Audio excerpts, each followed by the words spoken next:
Suite Consultancy. www.pakbettv.com. Ang taong 2024 mga kapakbet ay ang taon ng mga dragon. Ito ang Year of the Wood Dragon. Pero ang tanong at madalas nating iniisip ay ano kaya ang magiging kapalaran natin para sa 2024? Para masagot yan mga kapakbet, ito ay nakasulat at nakapaloob sa Chinese Horoscope 2024. Makikita dito ang mga pwede nating asahan na maaaring mangyari sa ating career, health, love at wealth. Maaaring may mga zodiac signs na siswertihin, nasa gitna o hindi naman kaya ay mamalasin. Alin kaya ang sa iyo, kapakbet? Pero gayon pa man, asahan na ang 2024 ay magiging powerful, successful, transformative at puno ng karunungan dahil namamayagpag ang mga dragon. Ito ay magsisimula sa February 10, 2024 hanggang January 28, 2025. Asahan din na mas malakas ang inyong natural characteristics at magbibigay ito ng mga positibong pagbabago sa inyo. Kaya naman, huwag na natin pang patagalin ito mga kapakbet. Alamin na natin kung ano ang kapalaran mo ngayong Year of the Wood Dragon 2024. Year of the Rabbit, magkakaroon ng problema ang mga rabbit ngayong 2024, partikular na sa kanilang pamilya. Ito ay dahil ang rabbit ay apektado ng dragon. Pero may mga tao namang handa silang tulungan sa mga oras na sila ay nasa problema. Career horoscope.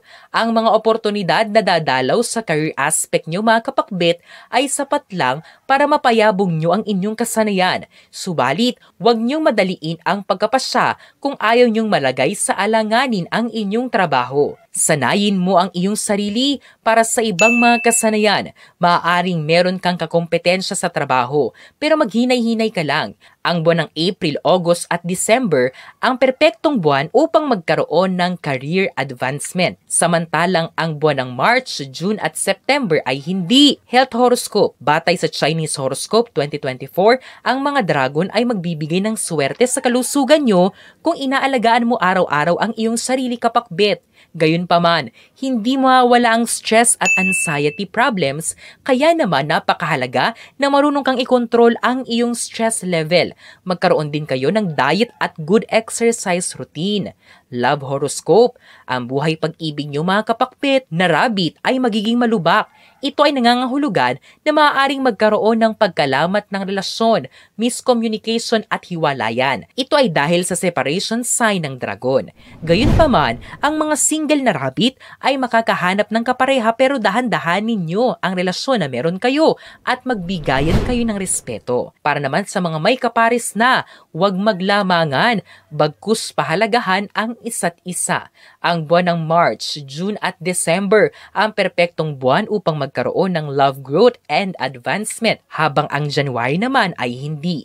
Wealth horoscope. Isang favorable year naman para sa mga rabbit ang Year of the Wood Dragon 2024 mga kapakbet. Dahil may mga oportunidad na kakatok sa inyong mga pinto. Kaya naman, huwag nyo silang pagsaraduhan ng pintuan dahil ito ang matagal mo nang hinihintay na wealth success.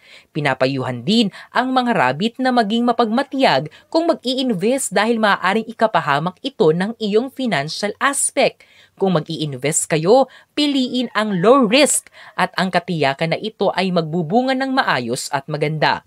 Dagdag pa, gumawa ng balanse sa pagitan ng pagiging maingat, rasyonal at business-minded para magkaroon ng swerte sa salapi. Ano ang prediksyon at hula sa kapalaran mo ngayong 2024 kapakbet? Kung ito ay maganda at nakakagalak, isang pagbati. Ito lamang ay nangangahulugan na ang 2024 mo ay magiging mas masaya. Subalit huwag pa ring magpakampante. Kung ang hula naman ng sa iyo ay hindi maganda, ito lang ang tandaan mo kapakbet. Ano mang mangyari sa ating buhay, nasa sa ating mga sarili pa rin ang huling desisyon sa mga maaaring mangyari. Kaya naman, nawa tayong lahat ay maging successful ngayong Year of the Wood Dragon mga kapakbet. Ang mga interpretasyong ito ay pawang gabay lamang. Nasa sa atin pa rin ang desisyon at tayo pa rin mismo ang may hawak ng ating kapalaran. Huwag po nating kalimutang magdasal at manalig sa may kapal. Hinding-hindi niya po tayo pababayaan. Huwag kalimutang mag-subscribe, i-like at i-share ang videong ito sa inyong kapamilya at kaibigan.